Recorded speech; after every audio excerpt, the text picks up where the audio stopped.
Uno dei più tenebrosi e controversi elementi che emergono da quel magnifico crogiolo che è il folklore sardo è certamente la figura de Saccabadora, ovvero colei che finisce. Una donna che in tempi molto remoti si faceva onere del compito di praticare l'eutanasia ai malati terminali, alleviandone le sofferenze. L'etimologia del termine Accabadora deriva dal sardo Saccabbu, la fine, anche se altri sono convinti che provenga da acabar, che in spagnolo vuol dire terminare.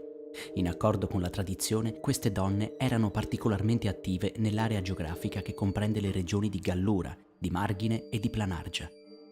Vestite di nero, incappucciate con il viso celato, si recavano dalla famiglia del malato che aveva chiesto i loro inquietanti servizi. Per tale opera non venivano però retribuite dalla famiglia stessa, poiché pagare per dare la morte era qualcosa che andava in contrasto con la religione. Una volta giunta al capezzale del moribondo, la Cabadora faceva togliere ogni simbolo religioso dalla stanza e una volta rimasta da sola con il paziente, estraeva il suo strumento, una sorta di martello in legno d'olivo chiamato sumazzolu, con il quale colpiva violentemente il malato sulla fronte o dietro la nuca, in modo che il trapasso fosse immediato e privo di sofferenze ulteriori. In altri casi la mazza era sostituita da un cuscino, con il quale la donna dava la morte per soffocamento. Malgrado la fama che avvolge questo assassinio umanitario sia molto vasta, e nonostante alcuni affermino che le prove pratiche della veridicità di tutto ciò risalgano alla prima metà del Novecento, antropologi e studiosi sono piuttosto incerti quando si tratta di attribuire alle Accabadore un'ufficialità storica. L'autore Italo Bussa, nel suo libro La Cabadora immaginaria, si esprime in aperta opposizione all'autenticità di questa figura. A suo parere, la soppressione del malato praticata in forma violenta, rilegata in ambiti molto antichi e rurali, procederebbe di pari passo a una sua forma di tipo non violento, a carattere più magico, di certo più ipotizzabile e plausibile. In questo ambito, la Cabadora non allevierebbe le sofferenze in senso letterale, ma da un lato puramente simbolico. Elementi di eutanasia allegorica sono documentati in numerose zone del bacino mediterraneo e sovente si accomunano. Non per caso l'autore Saverio La Sorsa, nei suoi studi sulle tradizioni popolari della Puglia, si riferisce all'usanza di lasciare sotto al guanciale di un morente un giogo nuovo, abitudine che si è riscontrata anche in Sardegna, dove la riproduzione in piccolo di questo oggetto viene chiamata sugiualeddu.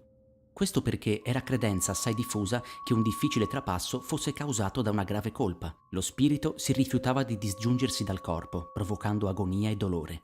La colpa era solitamente un crimine di ambito agricolo, come per esempio aver spostato i limiti dei propri terreni o l'aver bruciato un giogo, utensile che, anche se inservibile, era considerato sacro.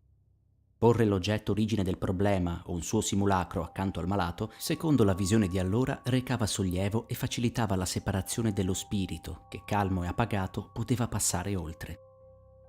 Il geronticidio, ovvero la pratica di eliminare i membri della comunità troppo anziani per essere autosufficienti, non è nuova in terra sarda e sembra che la pratica delle accabadore, vera o presunta, non sia che una derivazione di un qualcosa di preesistente, antico e avvolto nelle nebbie del dubbio.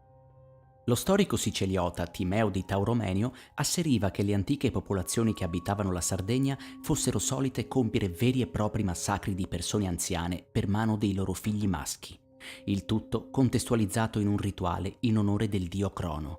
I vecchi venivano prima fatti ubriacare, in modo che non potessero rendersi conto di quanto stava per accadere, e poi scaraventati giù da una rupe.